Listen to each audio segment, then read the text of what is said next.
Welcome to मेटी channel SPDM online study यानी कि सिपाही भर्ती परीक्षा 2021 जो आपका एग्जाम 14 एंड 21 मार्च को होने वाला है।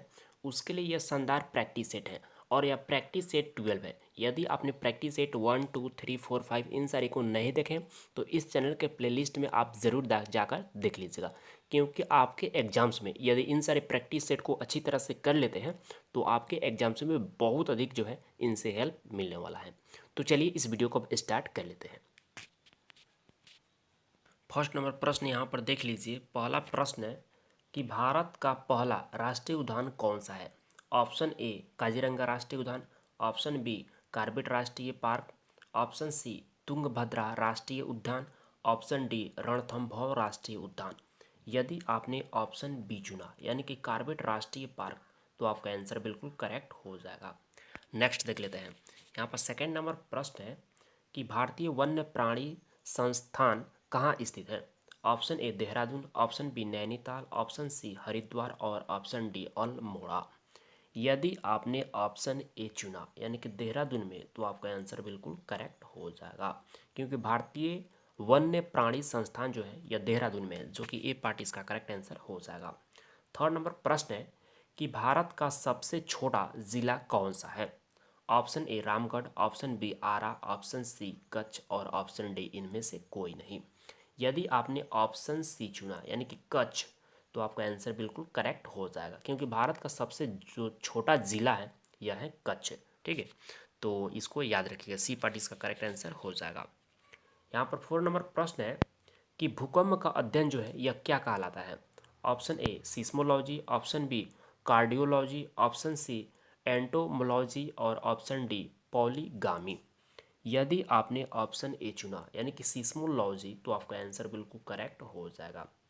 नेक्स्ट प्रश्न को देख लेते हैं। यहाँ पर 5th नंबर प्रश्न है कि शिव समुद्र जो है जलप्रपात किस नदी पर बना है। Option A Godavari, option B Krishna, option C Ravi और ऑप्शन डी कावेरी। यदि आपने ऑप्शन डी चुना यानी कि कावेरी नदी पर तो आपका आंसर बिल्कुल करेक्ट हो जाएगा, क्योंकि शिव समुद्र जलप्रपात जो है यह किस नदी पर बना हुआ है तो यह कावेरी नदी पर बना हुआ है, जो कि डी पार्ट इसका करेक्ट आंसर हो जाएगा। यहाँ पर 6 नंबर प्रश्न है कि भारत की सबसे बड़ी नहर कौन सी है। ऑप्शन ए इंदिरा नहर, ऑप्शन बी शारदा नहर, ऑप्शन सी सोन नहर और ऑप्शन डी त्रिवेणी नहर। यदि आपने ऑप्शन ए चुना यानी कि इंदिरा गांधी नहर तो आपका आंसर बिल्कुल करेक्ट हो जाएगा। नेक्स्ट प्रश्न, यहाँ पर 7 नंबर प्रश्न है कि राजस्थान नहर जल किस नदी से प्राप्त करती है। Option A Ravi, option B Beas, option C Sutlej और ऑप्शन डी चीनाब। यदि आपने ऑप्शन सी चुना यानी कि सतलज नदी से तो आपका आंसर बिल्कुल करेक्ट हो जाएगा, क्योंकि राजस्थान नहर का जल जो है यह किस नदी से प्राप्त करती है तो यह सतलज नदी से प्राप्त करते हैं, जो कि सी पार्ट इसका करेक्ट आंसर हो जाएगा। और हाँ, आपको 20 प्रश्न कराएंगे और 20 में आपका जो भी स्कोर आएगा आप कमेंट बॉक्स में ज़रूर बताइएगा कि आपने कितना करेक्ट किया। 8 नंबर प्रश्न है कि बाघ परियोजना का शुरुआत जो है कब हुई। ऑप्शन ए 1971 ईस्वी, ऑप्शन बी 1973 ईस्वी, ऑप्शन सी 1977 ईस्वी, ऑप्शन डी 1979 ईस्वी। यदि आपने ऑप्शन बी चुना यानी कि 1973 ईस्वी तो आपका आंसर बिल्कुल करेक्ट हो जाएगा। नेक्स्ट प्रश्न, यहाँ पर 9 नंबर प्रश्न है कि पृथ्वी का एकमात्र उपग्रह जो है कौन सा है। Option A Titan, option B Phobos, option C Ganymede, option D चंद्रमा। यदि आपने ऑप्शन डी चुना यानी कि चंद्रमा तो आपका आंसर बिल्कुल करेक्ट हो जाएगा। नेक्स्ट प्रश्न को देख लेते हैं। यहाँ पर 10 नंबर प्रश्न है कि पृथ्वी का ऊपरी भाग क्या कहलाता है। Option A crust, option B sial, option C sima और ऑप्शन डी क्रोड। यदि आपने ऑप्शन ए चुना यानी कि क्रस्ट कहलाता है तो आपका आंसर बिल्कुल करेक्ट हो जाए, क्योंकि पृथ्वी का जो ऊपरी भाग होता है यह क्रस्ट के नाम से कहलाता है, जो कि ए पार्ट इसका करेक्ट आंसर हो जाएगा। यहाँ पर 11 नंबर प्रश्न है कि पृथ्वी का केंद्रीय भाग जो है यह क्या कहलाता है। Option A crust, option B sial, option C क्रोड और ऑप्शन डी सीमा। यदि आपने ऑप्शन सी चुना क्या क्रोड तो आपका आंसर बिल्कुल करेक्ट हो जाएगा, यानी कि पृथ्वी का केंद्रीय भाग जो है यह क्रोड कहलाता है। और यहाँ पर थोड़ा सा मिस्टेक हो सकता है, और पृथ्वी का ऊपरी भाग क्या कहलाता है, तो यह क्रस्ट कहलाता है। और केंद्रीय भाग क्या कहलाता है, तो क्रोड कहलाता है। तो इसको आपको याद में रखना है। 12 नंबर प्रश्न है कि जापान का मैनचेस्टर जो है किसे कहा जाता है। Option A Osaka, option B Nagoya, option C Tokyo और ऑप्शन डी हिरोशिमा। यदि आपने ऑप्शन ए चुना यानी कि ओसाका को, तो आपका आंसर बिल्कुल करेक्ट हो जाएगा, क्योंकि जापान का मैनचेस्टर जो है यह ओसाका को कहा जाता है, जो कि ए पार्ट इसका करेक्ट आंसर हो जाएगा। यहाँ पर 30 नंबर प्रश्न है कि सबसे अधिक जो है मुस्लिम आबादी जो है किस देश को कौन है। सबसे अधिक मुस्लिम आबादी वाला देश कौन है। Option A Iran, option B Iraq, option C Indonesia और ऑप्शन डी पाकिस्तान। यदि आपने ऑप्शन सी चुना यानी कि इंडोनेशिया, तो आपका आंसर बिल्कुल करेक्ट हो जाएगा, क्योंकि सबसे अधिक मुस्लिम आबादी वाला देश है यह इंडोनेशिया, जो कि सी पार्ट इसका करेक्ट आंसर हो जाएगा।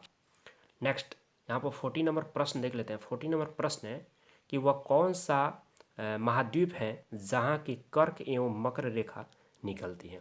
यानी कि जहाँ से कर्क एवं मकर रेखा निकलती है वह कौन सा ऐसा महाद्वीप है। Option A Africa, option B Australia, option C उत्तरी अमेरिका और ऑप्शन डी दक्षिणी अमेरिका।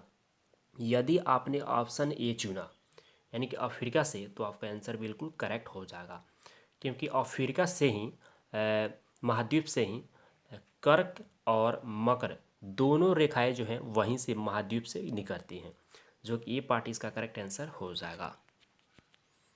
यहाँ पर 50 नंबर प्रश्न को देख लीजिए। 50 नंबर प्रश्न है कि हाइड्रोक्लोरिक अम्ल का रासायनिक सूत्र क्या होता है। Option A NaCl, option B KCl, option C HCl और ऑप्शन डी H2SO2।